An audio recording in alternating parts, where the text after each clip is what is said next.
자, 이 서쪽 지역으로 진출하는 과정에서 궁의 인생에서 가장 중요한 인물을 만납니다.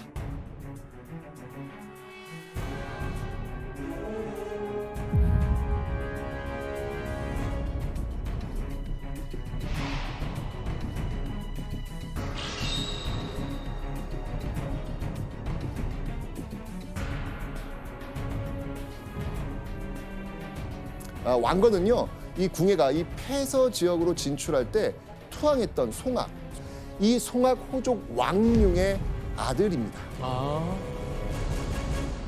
자, 이런 왕건의 모습은 당시 어떻게 묘사되었을지 고려사의 기록이 있거든요. 요 우리 예원 씨가 한번 읽어주시죠. 그러니까 이름이 약간 잘생긴 이름이긴 해요. 왕건. 왕건. 네. 어려서부터 총명하였으며 용과 같은 얼굴에 이마 한가운데 뼈가 도드라졌으며 턱은 네모나고 이마는 널찍하였다. 기세가 힘차고 깊었으며 말소리는 넓고도 컸다.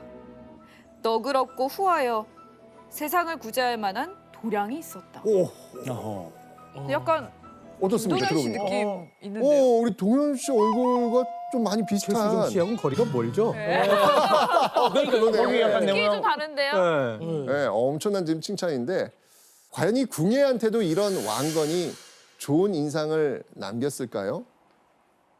궁예는요, 왕건에게 아주 중대한 일을 맡깁니다.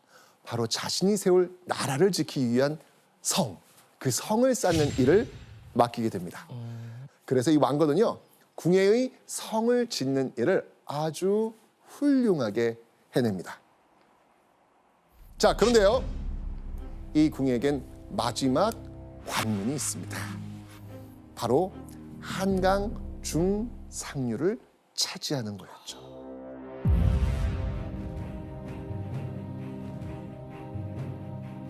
이 한강 유역은요, 뭐 지금도 마찬가지 아닙니까? 비옥한 토지, 게다가 그 수은 나라의 경제력을 키울 수 있고요. 이것만 차지하면 어디로든 정말 사방팔방 어디로든 진출이 쉬웠기 때문입니다.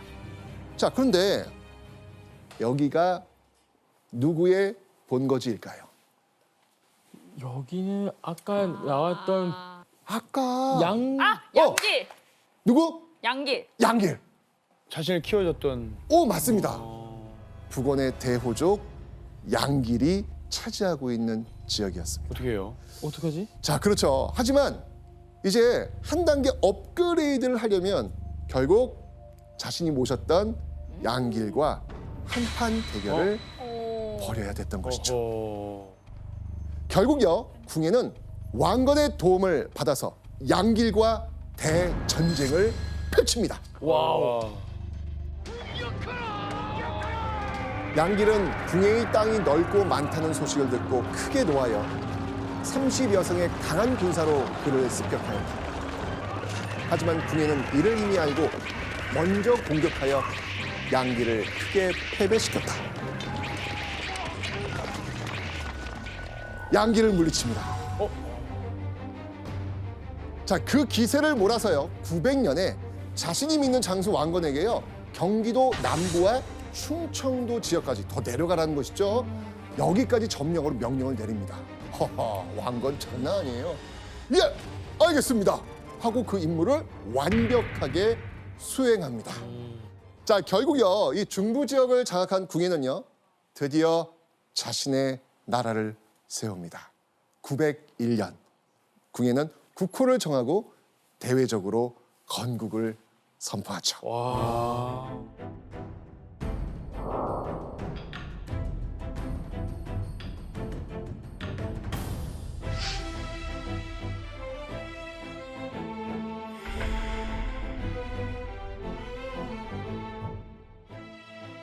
자, 여기서 제가 문제 한번 내보도록 하겠습니다. 자, 문제 나갑니다. 901년 궁예가 세운 나라의 이름은 무엇일까요? 나라의 이름을 무엇이라고 정했을까요? 이거는 뭐 글자 수라든지 뭐가 알려줘야지 감이 좀 있을 것 같은데요. 두 글자입니다. 예원 씨는 사실 네. 알고 있어요. 알고 있어. 네, 예원 씨는 알고 있습니다. 알아. 내가 알고 있다고요? 도전해 보시죠. 예원 씨 알고 있는 나라인데 이 저 나라. 지금 헷갈려요. 그래서 아하. 초성 한 개. 기억. 초성. 기억. 고려. 어디? 고려? 예원 씨? 정답. 아 바로 고려를 고려예요. 해버렸어요? 고려예요. 고려? 너무 쉽네. 고려 많이 들어봤어. 아니. 아, 자, 우리가 보통 알고 있는 고려는요. 왕건이 세운 나라 이렇게 알고 있습니다. 그런데 그 왕건이 세운 고려 앞에서 궁예가 세운 나라 이름도 고려. 고려입니다. 아. 고려입니다. 아. 그러니까 일반적으로 교과서라든지 뭐 후고구려. 이런 데선 다 후고구려라고 얘기를 하고 있기 때문에 아마 지금 이 TV를 보시고 있는 시청자분들도 고개를 좀 갸우뚱 하시면서 보실 겁니다. 자, 그럼 이제 궁예는 궁금합니다. 왜 나라 이름을 고려라고 지었을까요? 고려.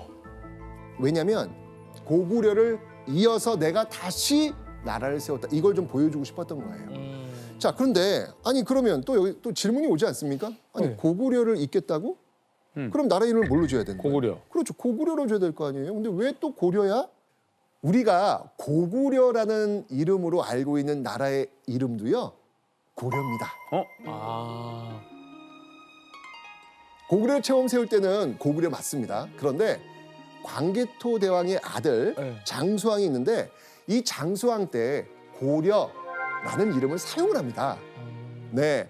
그러니까 이제 옛 고구려의 이름도 또 궁예의 나라도 또 왕건이 세운 나라도 다 뭐다? 고려. 고려다. 고려다. 와.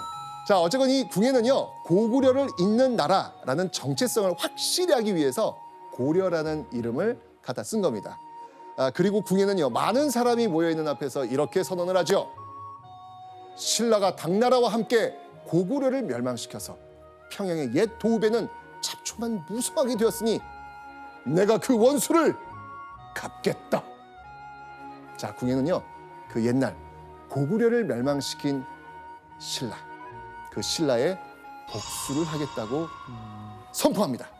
어쨌든 간에 이제 그 궁예가 그 신라 왕자란 말이에요. 그죠? 근데 왜 자기가 고구려를 이어가겠대요? 이해가 안 갑니다. 아까 우리 지도 봤죠? 패소 지역 뭐 네네네네네. 이런 지역이 다 네네네. 원래 어느 나라 땅?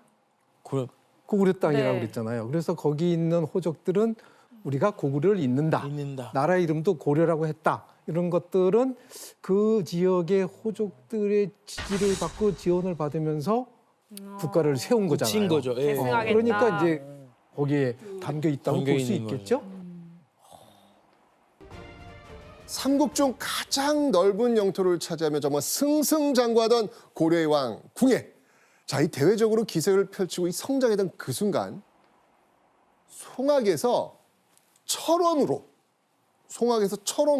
수도를 옮기겠다고 선언을 합니다. 아니 대체 왜 갑자기 수도를 옮기겠다고 선언을 했을까요? 송악은 누구의 근거지예요? 패서 지역의 호족들이죠. 예. 특히 왕건의 직접적인 근거지예요. 그렇죠. 거기 있으면 자기 뜻을 펼 수가 없고 자신이 권력을 유지하는데 어려움들이 많죠. 그러니까 그 입김으로부터 벗어나는 것이 가장 중요한 그런 일이었죠. 자, 이건요. 궁예가 왕권 강화를 위해 들고 온 첫 번째 묘책이었습니다.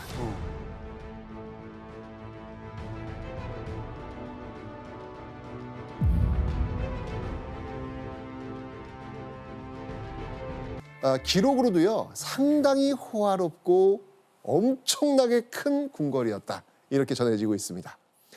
자, 이 궁예가 왕권 강화를 위해 야심차게 결심한 철원천도. 과연 모든 사람들이 다 예스 했을까요? 이 화려한 도성을 짓는 데 필요한 많은 돈과 인력 누가 감당하겠습니까? 바로 재력이 있는 호족들과 백성들입니다. 자, 백성들은요. 농사 짓기도 바쁜데 세금도 내야 하고 또 궁궐 공사 현장에 가서 일도 해야 하니까 당연히 불만입니다. 게다가 호족들, 호화로운 궁궐을 짓는데 또 돈 내야 하니까 또 불만입니다. 다 불만인 거예요. 자, 후 고구려 내부에서 이 궁예를 향한 이 호족들의 불만은 또 있었는데요. 자, 궁예가 이 중앙 집권 강화 방법으로 내세운 거 천도만이 아니었습니다.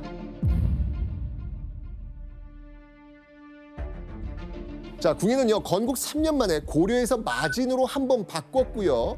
그리고 다시 태봉으로 2번이나 국호를 바꿉니다. 자, 그런데 바뀐 이름 마진 태봉 어떻게 고구려 색깔 보이십니까? 안 보여요. 안 보입니다. 네. 확 고구려 색깔을 지금 빼버린 겁니다. 궁예는요, 자신이 원하는 나라를 만들기 위해서 점점 자신의 뜻을 강하게 밀고 나가기 시작합니다. 자, 이제부터 여러분들이 알고 있었던 그 궁예의 이미지가 나오기 시작하는 거예요.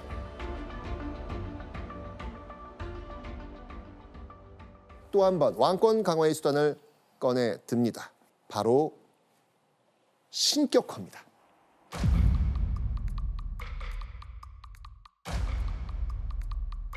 궁예는요, 자신을 이렇게 부르기 시작합니다. 미륵불.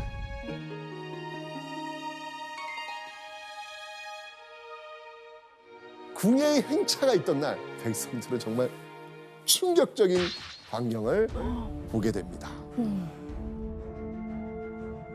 갈기와 꼬리를 비단으로 장식한 흰 말을 타고 궁예가 나타납니다. 그리고 이 머리에는요, 금색 두건을 썼고요. 몸에는요, 승려들이 입는 가사를 걸치고 있었습니다. 이게 끝이 아니었죠. 이 궁예 행차 주변으로는요, 아이들이 깃발과 꽃을 들고요. 뒤로는 비군이 200여 명이 그를 따라갑니다. 황제 변합시오. 미련한 중생들이여, 무엇이 미륵인가? 여기 앉아있는 짐이 바로 미륵이 아닌가?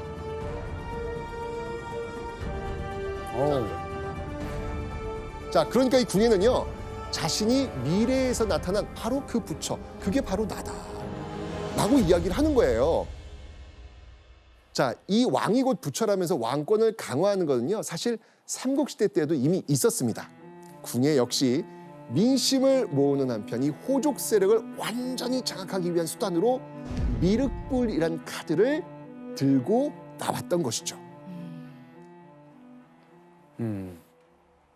자, 그런데 궁예는요, 단순히 미륵불이라고 칭하는 것에 끝나지 않습니다. 더 강력한 왕권을 휘두르고 싶었던 궁예의 결정적 수단,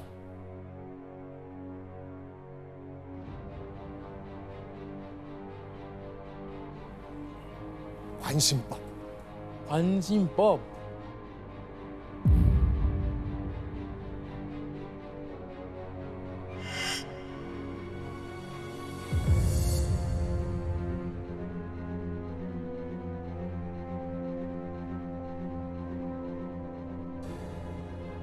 자, 미륵불을 자처하며 신하들을 압박했던 궁예는 급기야 이렇게 말합니다. 나는 미륵 관심법을 쓸 수 있다. 그대들의 마음속을 다 들여다볼 수 있다. 만약 날 속이다가 내 관심법에 걸리면 가만두지 않겠다. 와.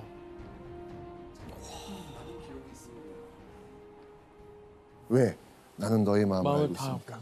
조나단 지금 무슨 생각하는지 나 알아. 날 너무 좋아하는구나. 아니에요, 들렸습니다. 궁예가 아니셔서.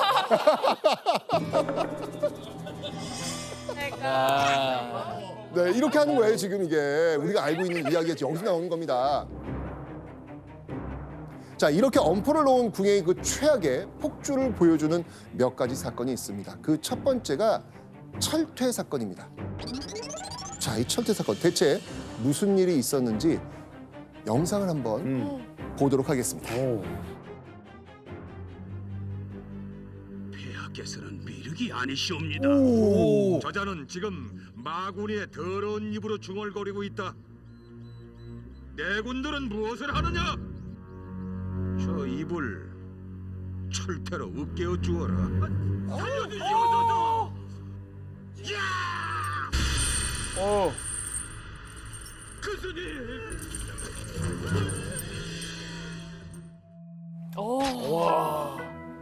잔인하네.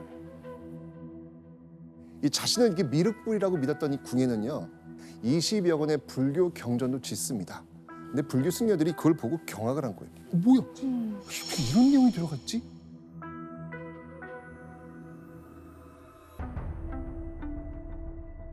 그 경전은 요망하고 도리에 맞지 않는 말이 가득했다. 이렇게 지금 기록이 나와 있어요.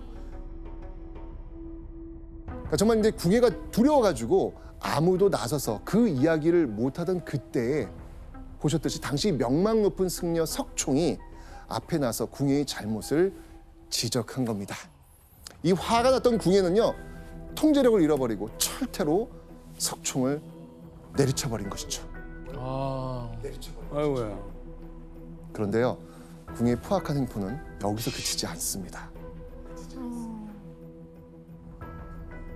궁예의 폭주 두 번째는요 이 부녀자들의 음탕함을 관심법으로 알 수 있다면서 마구 죽이는 만행을 또 저지릅니다. 이 궁예의 폭주가 자신의 백성들에게도 향한 것입니다. 자, 궁예의 이 말도 안 되고 끔찍했던 만행 다시 한번 제가 또 드라마로 보여드리도록 네. 하겠습니다. 못 보겠어. 지금 누가 웃음소리를 내었는가? 오 이거 이말 유명하죠. 예. 이런 음탕한 것들이 있나? 어디서 그런 더러운 웃음소리를 내? 내군들은 못하느냐? 어서 죽여라! 오.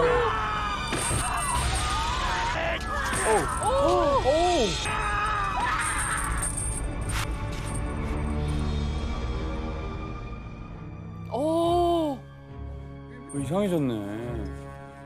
근데 해도 너무한 거 같아요.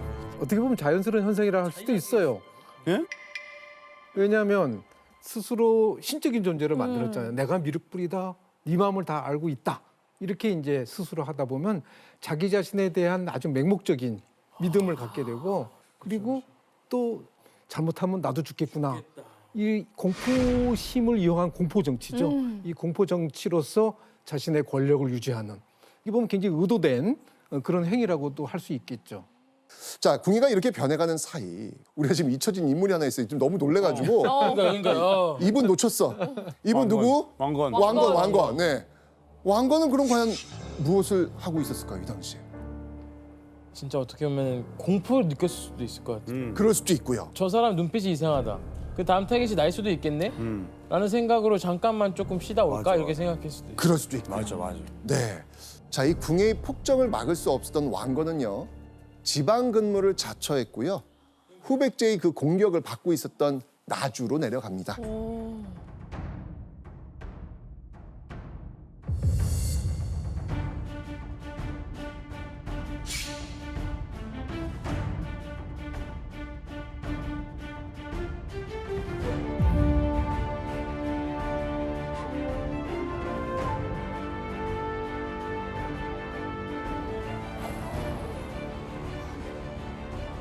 그리고 이 덕진포라는 곳에서 후백제의 그 견훤과 치열하게 싸우고 있었죠. 사실 이때의 왕건은요, 적은 병사로 정면 돌파를 하면서 엄청난 수의 후백제의 배들을 불사르고요, 대승을 거뒀습니다. 자, 이렇게 왕건은 대승을 거두면서요, 후백제로부터 이 나주, 그 중요한 나주를 지켜내고 있었던 것이죠. 어우, 대단. 자, 이 승전보를 들었던 궁예, 너무 좋았겠죠. 역시 왕건이야 라고 하면서 이 자랑스러운 장군 왕건을 수도로 불러들입니다. 그리고 왕 바로 아래 직책이자 신하들의 우두머리를 할 수 있는 시중에 임명을 합니다. 왕건은요 이렇게 궁예가 아끼던 장수에서 명실상부 퇴봉해 제2의 권력자가 됩니다.